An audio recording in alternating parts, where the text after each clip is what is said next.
শেখ হাসিনার সাথে বন্ধুত্ব রক্ষা করার জন্য ভারত 18 কোটি মানুষের বিরুদ্ধে দুষ্কর্ম শুরু করে দিয়েছে।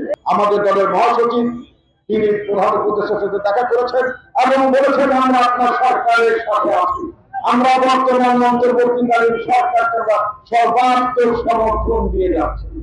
ভারতের তরফ থেকে যে প্রচারণা চালানো হচ্ছে এই প্রচারণাগুলো সম্পূর্ণ মিথ্যা।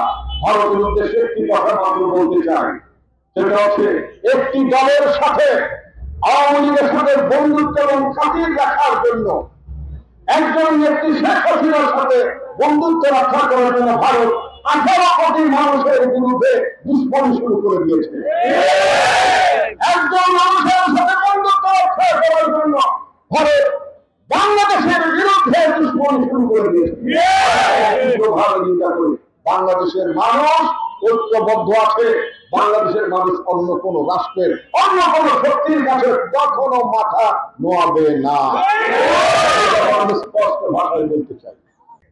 গত 5ই আগস্টের বাংলাদেশে যে জনগণ অভ্যুত্থান সূচনা করেছে, অভ্যুত্থান হয়েছে, শেখ হাসিনা পালিয়ে গিয়েছে, এটা পৃথিবীর ইতিহাসে নাই।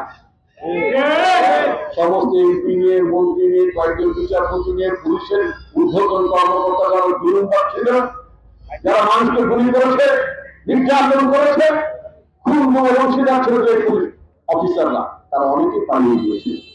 এর পরিবর্তে একটা নতুন কিছু হওয়া দরকার নাকি? আমাদের মানুষ যে জীবন দিয়েছে, একটা স্বপ্ননীত জীবন, একটা সুন্দর পার্লামেন্ট হবে। আমার নেত্রী বেগম খালেদা জিয়া একটা কথা বলতেন যে আমরা সুশাসন দেব। উনি বলতেন সুশাসনের 4টে স্তম্ভ আছে। প্রথম, সুরাজনীতি দিতে হবে, রাজনীতিটা ভালো হতে হবে। ভালো রাজনীতি হলে ভালো রাজনীতির মধ্য দিয়ে ভালো সংসদ সদস্য আনবে। ভালো সংসদ সদস্য হলে যদি ভালো মানুষ সংসদে যায়, তারপরে কি হবে? একটা ভালো সরকার হবে। ভালো সরকার যদি হয় তাহলে দেশের সুশাসন দেওয়া হবে। সরকার যদি ভালো না হয়, ওর মধ্যে যদি গুন্ডাগিরি থাকে, ওর মধ্যে যদি পান্ডা থাকে, ওর মধ্যে যদি চোর থাকে, সুশাসন হয় নাকি? ভালো সংসদ সদস্য যদি না থাকে তাহলে তারা কি করে আইন ভালো কি করে প্রয়োজন করবে? ভালো রাজনীতি যদি না থাকে তাহলে সেই রাজনীতি করতে আকৃষ্ট মানুষ কি করে রাজনীতিতে আসবে?